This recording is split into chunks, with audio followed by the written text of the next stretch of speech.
Hey everybody, how you doing? We're live and ready to go. So thanks for joining us. It's been a great weekend. We had our Easter weekend. Everybody's all found their eggs. Hopefully, when we had kids, we'd hide the eggs, and generally it'd take us another 6 months to find the last of the few of them. So hopefully you found all your eggs, and if you didn't, that there's nothing in there that will smell in 6 months. So I appreciate everybody tuning in.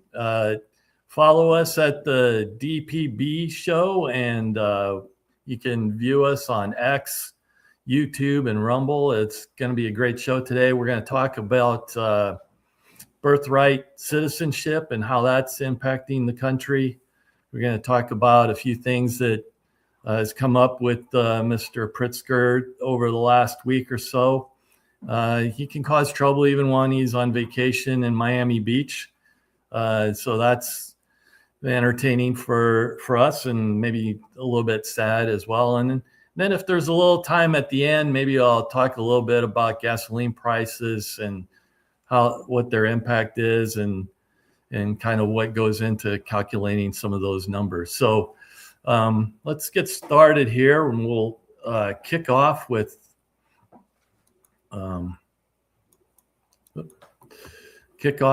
the shared screen. And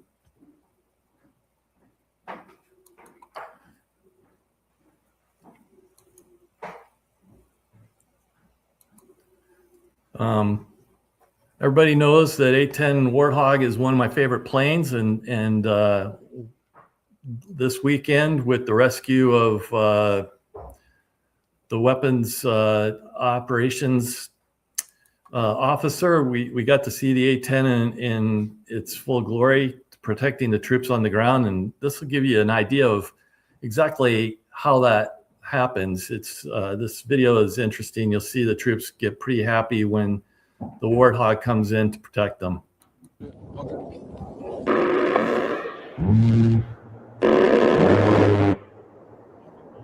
That bird noise that you hear is... They ain't alive no more. That's... Damn! Holy shit! Oh, there's a little language there, but that's okay. We like a little language. We can get a little spicy here on the show now that David's not around to keep us in line. So,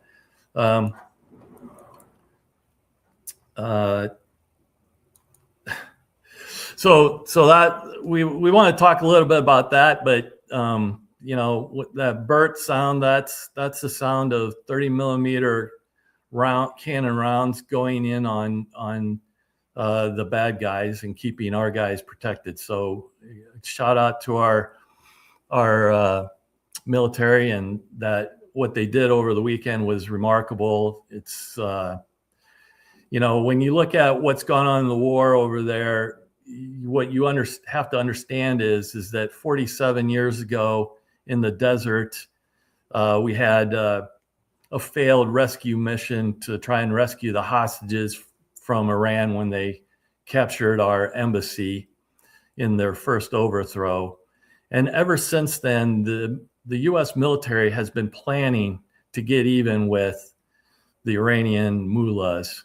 And so it's not surprising that they have all kinds of tricks up their sleeves to be able to take on these guys in this point in time. So a lot of people act like we went in unprepared, but you can definitely see that there's plenty of preparation. I've seen videos. People talk about how there's no plan to open the Strait of Hormuz, but I've seen video from February of A-10s training with minesweepers in the ocean. So we know that they weren't prepping to minesweep Lake Michigan. They were preparing for the Middle East. So we know that that's been well underway. The preparations have been well underway for a long time, and we shouldn't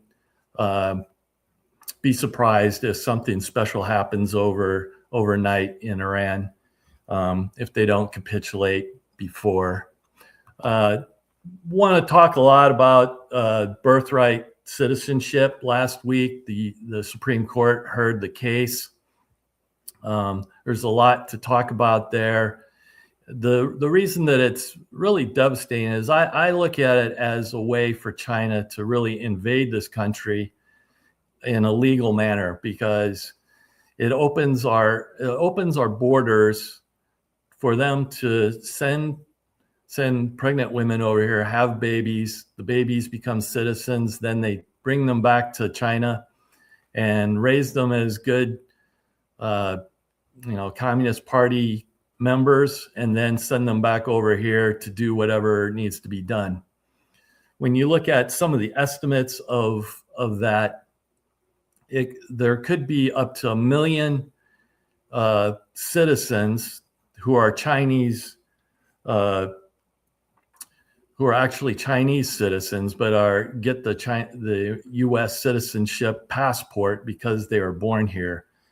And this is actually a big business in China. So when you look at what some of these businesses are able to do, they're able to charge between $30,000 and $80,000 per mother to be able to get these babies U.S. citizenship. And that, with 1 million people, when you look at how close our elections are, especially in the swing states, they can easily take over the election. And people say, well, I don't know that China's really that interested in doing that. Well, we can see that in, excuse me. Oh, okay. Am I sharing my screen right now or not? Okay, let me go back to this.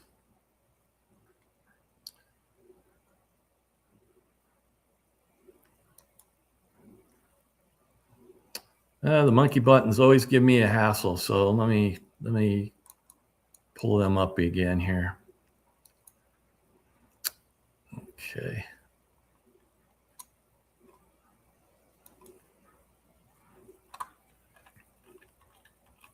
What we're starting to find out is investigations where we're seeing that the Chinese are admitting to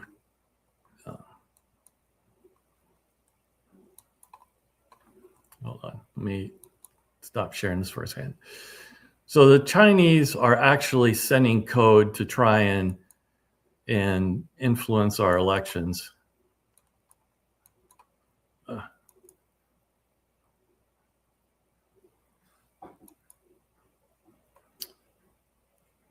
Yep.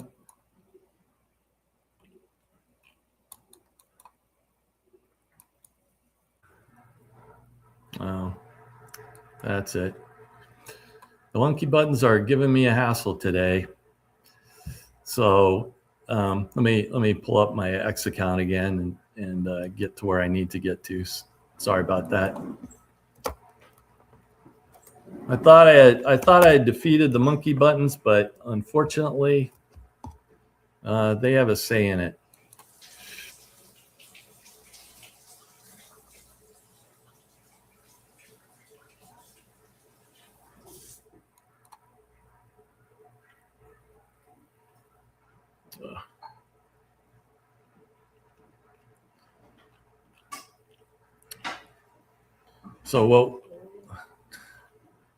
So basically, what we're seeing is the Chinese have been able to infiltrate that system, and oh, I got it.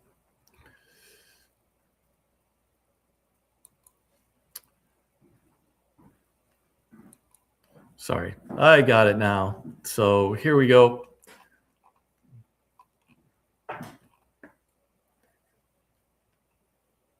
So what we have in mainland China is CCP factory employees and Taiwanese warehouse workers have provided written affidavits on how they and others have installed illegal corrupted components into U.S. voting machines for years. And this is from Rasmussen Reports. They're one of the they're a pretty reliable source for these kinds of things. So we know that they have an intention to influence our elections. And with this birthright citizenship, we're giving ourselves, we're leaving ourselves wide open for them to send in people to run in elections, to vote in elections. In fact, they can actually become president of the United States. Imagine that, a family member of the CCP actually being president of the United States. So that's why, to me, that's why this is so important. We also see the Chinese, and we've talked about this in weeks past, where they've infiltrated University of Illinois with over 6,000 students for the last year. We see how they're stealing our information. We also have University of Michigan is so bad that there's a multi-pronged federal investigation underway, and they're not even caring to look into the spy incident. Here's some testimony that they're giving here in Congress. This is from March 26th.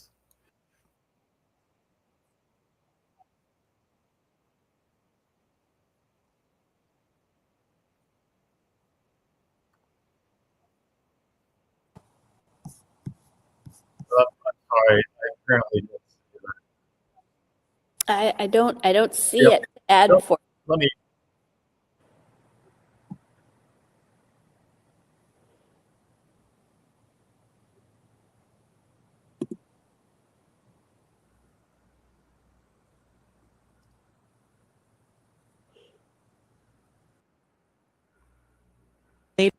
University after 5 Chinese students were caught spying at night and taking illegal photos of U.S. military drills and equipment on the remote Michigan installation Camp Grayling.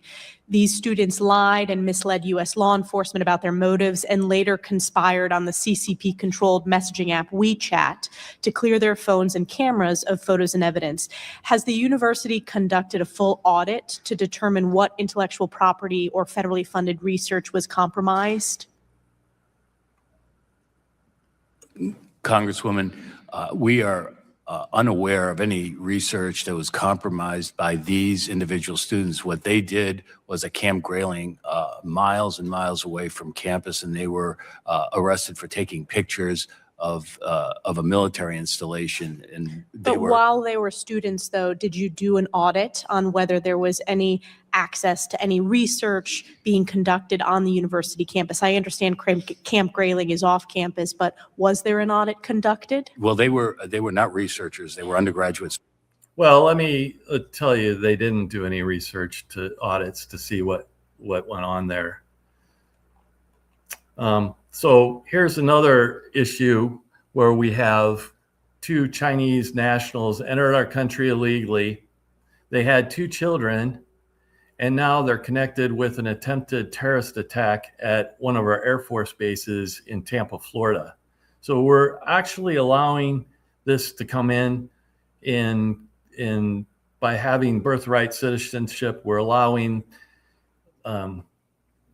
people to invade our country and start planning, stealing our intellectual property, attacking our bases, and potentially influencing our elections. So what's to like about that?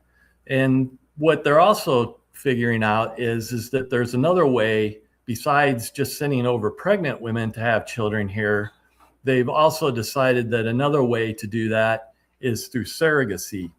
And so basically what's happening there is that they're taking advantage of lax laws. And in some cases, as in the case in Illinois, where they're supporting these types of arrangements, is that Chinese citizens are negotiating with American women to have babies for them. And basically there's no regulation against that. And those babies also get US passports and then taken home to China to be indoctrinated into the CCP way. So as we can see, there's multiple ways that the Chinese government is infiltrating the United States using the birthright citizenship issue to infiltrate the United States. When you look at the 14th Amendment, you see that it was implemented in 1868. 1868, obviously we had no jet aircraft. We had limited ability to move around the world. It was all through oceans. So we didn't have the same level of immigration in terms of people coming here illegally. We also, as part of that same situation, we also weren't providing a social safety net at the time. So you came over to the United States as an immigrant, you either made it or you went home. There was no in between where you come over here and we support you until you get your act together. So that's why, and at the time, obviously, we had a lot more open space and we needed to populate that area. So immigration was more of a benefit to the society in general because we needed the people to populate the country and build out the country. You may be surprised, but today we're going to hear a lot from our friend Mark Levin. He's one of the top intellectuals, scholars when it comes to the Constitution, and he did a really good two-part series on his opinion on the trial that went on, or the case that went on last week. So let's listen to what Mark had to say.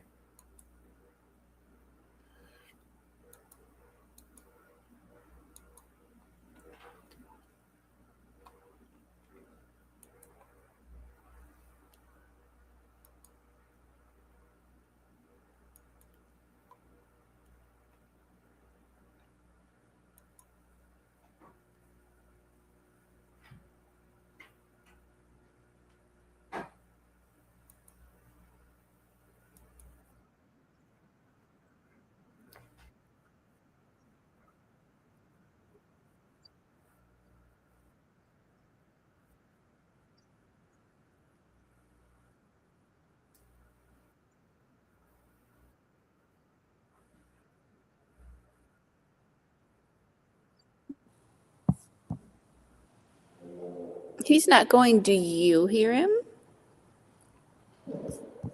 You're not hearing? No, that's weird that you would and not us. Ha! Boy, those monkey buttons, they always get me. They're laughing at you. Let's see. Well, I don't know what else to try here.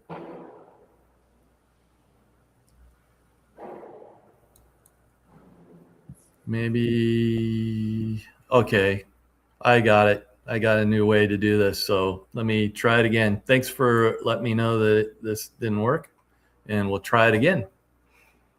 But I think I got a trick up my sleeve. I'm going to beat these monkey buttons one way or another.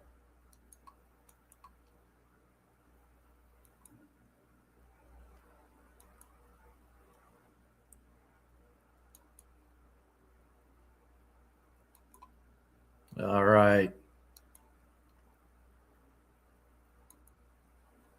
How's this, Mr. Producer? Pocket copy of the U.S. Constitution and the Declaration of Independence. Now, in the last half century, I've probably read this 1,000 times. I've looked around it, those who wrote it, the history at the time, what they meant, depending on which word, birthright citizenship. And yet, last week, there was a big argument from the politics, the way it was taxed. It was a document. You ready? We have this Dred Scott decision in 1857. It was a diabolical decision, and it held in short that blacks, whether enslaved or free, were not U.S. citizens. Now, the court, led by Chief Justice Roger Taney, ruled that black people, descendants of imported slaves, were not included in the citizenship definition of the Constitution, and I quote, had no rights which the white man was bound to respect. Now, that was a 7-2 decision, and the decision helped trigger the Civil War, our costliest war with over 700,000 casualties that almost destroyed the country. That war was fought for two reasons: to keep the Union together and to eliminate slavery. So following the Civil War, after these horrendous battles and these horrendous casualties and so forth, certain formerly Confederate states, they passed restrictive laws called black codes. Now, what did these black codes do? They limited the freedoms of former slaves. Despite the Civil War, it was also a time when the Klan came into being, founded by former Confederate generals and so forth. Well, Congress had already adopted the 13th Amendment in 1865, right at the end of the Civil War, that formally abolished slavery throughout the country. But they determined that the 13th Amendment alone was obviously not enough to guarantee freed slaves their civil liberties, including citizenship and equal rights and equal protection and due process. So Congress took action. After all, it was controlled by the Republicans. So Congress in 1866 passed our first Civil Rights Act, the Civil Rights Act of 1866. I want to interrupt Mark here and point out something important in terms of which party has really been the Civil Rights Party, which party freed the slaves, which party made them citizens. It's the Republican Party. And later on, you'll see how Illinois participated with their senator, and notice that it's a Republican senator. Also, remember, at that time, it was the state legislatures that voted on who was your senator. So it must have been a Republican run state legislature that put in a Republican senator as well. So that's just a interesting factoid to add on to what Mark's talking about here, given that we're here in Illinois. Now, that act formally declared that all persons born in the United States, anywhere in the United States except Indians, were citizens, granting them equal protection under federal law. Why not Indians or Native Americans? Because in many cases, the tribes were considered their own nations. Their own nations. And you couldn't be a citizen of two nations. Also, in 1868, the Indians still had control over a lot of the plains and weren't under anybody's control, to be honest. At the same time, especially within the Americas. So they passed that. Now, what did it state in relevant part? This Civil Rights Act of 1866, which is crucially relevant to this discussion.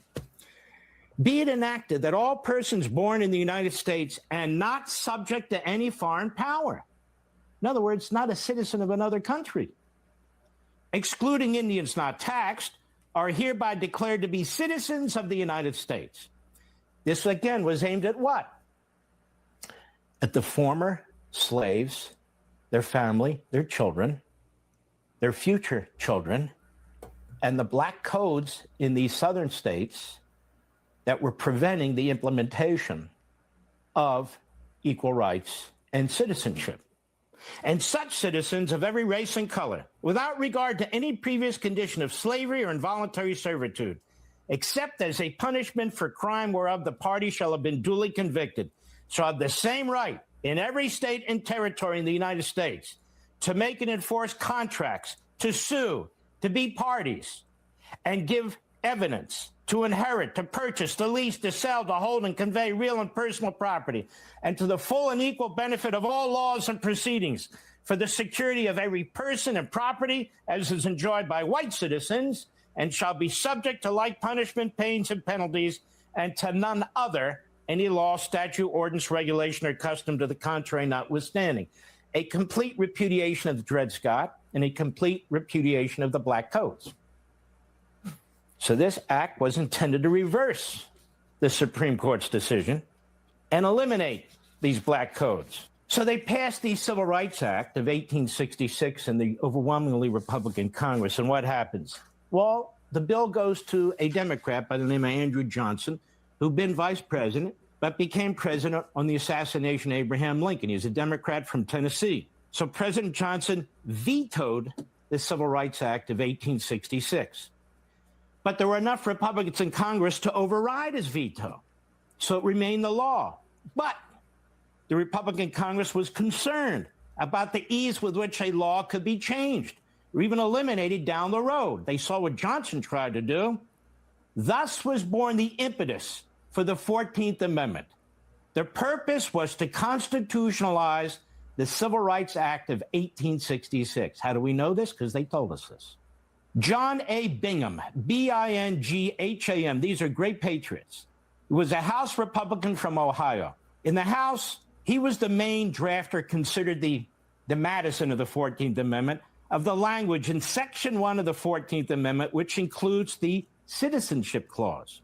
He was a member of the Joint Committee on Reconstruction in the 39th Congress, which formulated the amendment to provide a constitutional basis for civil rights following the Civil War. That is the constitutionalization of the 1866 Civil Rights Act. Thaddeus Stevens of Pennsylvania, a well-known, famous, so-called radical Republican and Republican leader in the House, helped him draft the amendment and helped him usher it through the committee.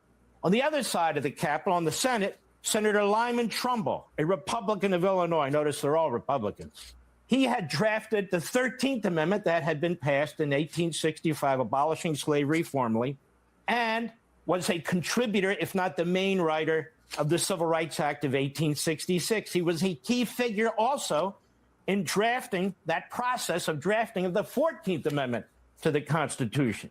Trumbull. Then we have Senator Jacob Howard, a Republican of Michigan, who introduced the amendment in the Senate, declaring, among other things, it would extend the Bill of Rights to the states, every state. Now, what exactly does Section 1 of the 14th Amendment say? The language that is being debated, that was heard in front of the Supreme Court, which they say gave birth to birthright citizenship. Well, we know it doesn't say that. What exactly does it say? Quote, right here in my little pocket Constitution, all persons born or naturalized in the United States, and subject to the jurisdiction thereof. Remember, in the Civil Rights Act a few years earlier, which is intended to constitutionalize, it talked about having no allegiance to a foreign country or foreign nation. Here they basically implement that by saying subject to the jurisdiction thereof, meaning subject to the United States and the jurisdiction of the United States, are citizens of the United States and the state wherein they reside. Remember, they're doing this because of these black codes in these formerly Confederate states. They're citizens of the United States and of the citizen wherein they reside. No state shall make or enforce any law which shall abridge the privileges or immunities of citizens of the United States, nor shall any state deprive any person of life, liberty, or property without due process of law, or deny to any person within its jurisdiction the equal protection of the laws. Boy, that doesn't sound like it has a lot to do with immigration, let alone illegal immigrants, let alone the children of illegal immigrants in the United States, because it didn't. So what you can see is that a lot of what was going on. So you can see what was going on there was a lot of it had to do with the back and forth between the southern states that were militarily defeated, but still politically wanted to have a say in things and try and work around things. So you've heard of the Jim Crow laws. Well, that was all part of the same thing. So the southern states said, all right, you guys beat us militarily, but we have ways around that, and we're going to use state laws to try and still implement the policies that we wanted to implement when we were the Confederate States. And it really, the last vestige of that have only been eliminated recently. Part of the reason that you saw the Confederate flag as part of a lot of the states' state flags was just a big FU to the federal government. So they thought that they could get around those things. So it's really important that we understand what was happening at the time, because that's how these laws are really interpreted. They're supposed to be interpreted literally. We're not supposed to reinterpret them based on today's standards. We're supposed to be looking at them in terms of what was written and why it was written and how it was written. And all these things lead to being able to say that birthright citizenship is something that we shouldn't be having, because it leaves us wide open to other countries taking advantage of it. And the Democrats like to spend a lot of time talking about how Russia influenced the election. China is going to make that look like nothing when they get done having 1 million children and start sending them back here to vote and to run for office and take over our politics. So we need to be aware of that and do something about that ahead of time instead of waiting to the very end and not do anything about it. So the other thing I'd like to move on to is talk a little bit about some things that Pritzker has done this week. And we talk a lot about how high our property taxes are. We're one of the highest property tax states in the country. And there's a reason for that. And while the local municipalities set the actual rates, it's the state government that gives them wide latitude to be able to set what those rates are. So, for instance, recently, the state has decided that we need to have cemetery part of government. So cemeteries have, the problem with cemeteries is they have to go on in perpetuity because, you put somebody in there. And in my past life as a portfolio manager, generally what happened is when a cemetery opens up, people put money in a foundation, and then that foundation pays for its upkeep over time. Sometimes people mismanage that money. Sometimes the money wasn't put in the first place. Some of them maybe had different setups, and so that never happened. So what the state has decided to do is make cemeteries another taxing body that the local governments can use to put on your property tax to raise money to pay for these cemeteries. So as the state expands what a taxing body is in terms for the your local property taxes, that allows the local property tax bodies to put on more taxes for you. So in essence, the statutes that the state is writing gives the local municipalities the ability to raise your property taxes. So while they don't actually raise them specifically, they are giving the local bodies the opportunities to raise them. And then when they take advantage of it, Pritzker would like you to believe that that isn't his fault, that's the municipality's fault. But it's his fault for giving them permission to be able to raise those taxes in the first place. There's also a new theory that's going through and is likely to become statute in terms of expectations for improvements in properties and giving the taxing bodies additional room to tax you based on the expectation that property values will go up in the future.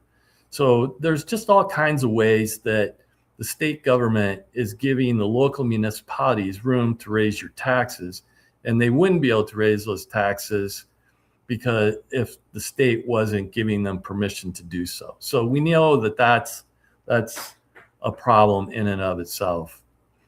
The other thing is that as Pritzker decides to do the opposite of everything that the federal government asks him to do, we constantly lose money from the federal government because we no longer qualify for it. And we've seen that in terms of our sanctuary state status.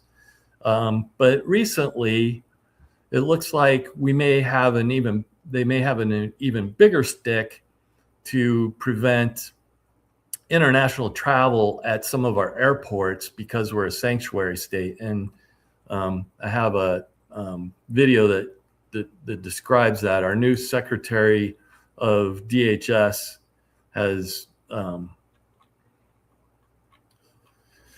brought that into play.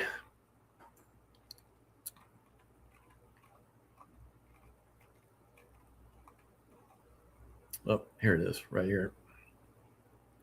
Oop.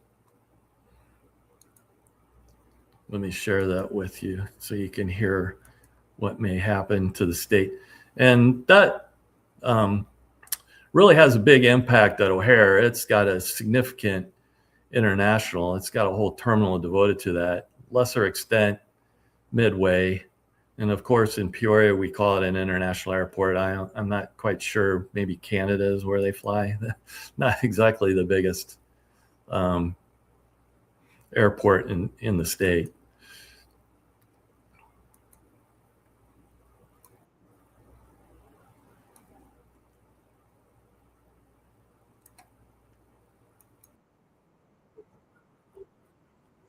What'd you take away? Well, I was certainly struck by his suggestion that some of these states that have these international airports in them that are sanctuary states could lose their status and could no longer have an international airport with a customs service there. That would get their attention, wouldn't it? And he also suggested, I think, Brett, that he wants to challenge the legality of sanctuary states and sanctuary cities. It would be interesting to see how that turns out. He's a likable guy, I think, and I think the public will respond to him in a way that I think might be beneficial to him as going forward here. Brett, turn to my interview with the new Homeland. So as you can see, the sanctuary, the Pritzker's sanctuary state not only causes us to be less safe, as we've seen with the murder of the Loyola student last week, we're also quickly losing money, and we're also going to lose revenue through all the foreign tourists. Now, that's really going to have a major impact, especially because the World Cup soccer is coming to the United States. So I think that will come to a head pretty quickly when we see that implemented.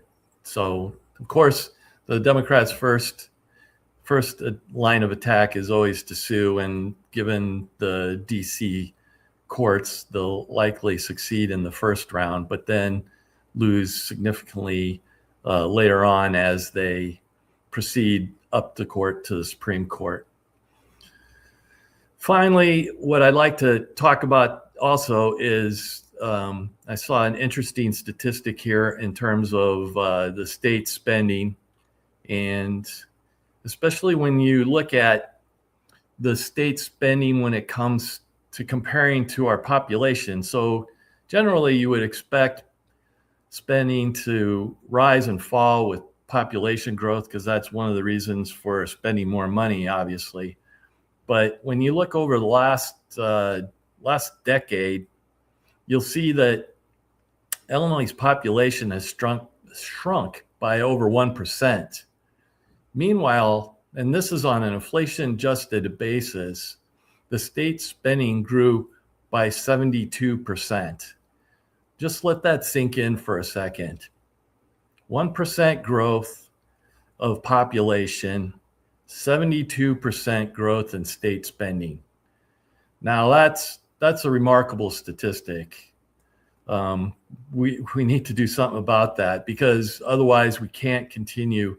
I mean, it's one of the reasons that the state has the lowest credit quality of any state in the union. So we need to really address the spending side of things. It's not that we're not being taxed enough, it's that we're spending too much money. And then when you look at the potential for fraud within that group, we just have to wonder, where's all that money going? We can't even pass an audit. So when you ask the question, where did all the money go? The answer has to be, I don't know, because we can't even get an audit to go through. So that's one of the first things that we need to do when it comes to our new government. When Darren Bailey gets elected governor, we should be making sure that we go through and get that audit passed and really focus hard on getting rid of as much of the fraud as we know that there is. When you look at what's going on in California and some of the numbers there, they're staggering. They're hundreds of billions of dollars. And that doesn't even include their high-speed rail that's up to $90 billion, and no train is running down those tracks. So we need to really focus on that in the future. So that's today's show. We had a lot to cover. We got through a lot of the grounds in terms of why the birthright citizenship needs to be taken away and how damaging that is to the country and how damaging it is to Illinois. And we're seeing that in terms of the spending that we go on, that we see throughout the state. And, next week or Thursday, I'm going to come and do a show. Get some more monkey buttons set up for us, and we'll have a great show. We'll talk about, who knows what we'll talk about. Maybe we'll talk about gasoline prices and where they're going and how that's calculated. So thanks for tuning in. Make sure that you follow us at the DPB show, and we'll talk to you next week or next Thursday. Thanks.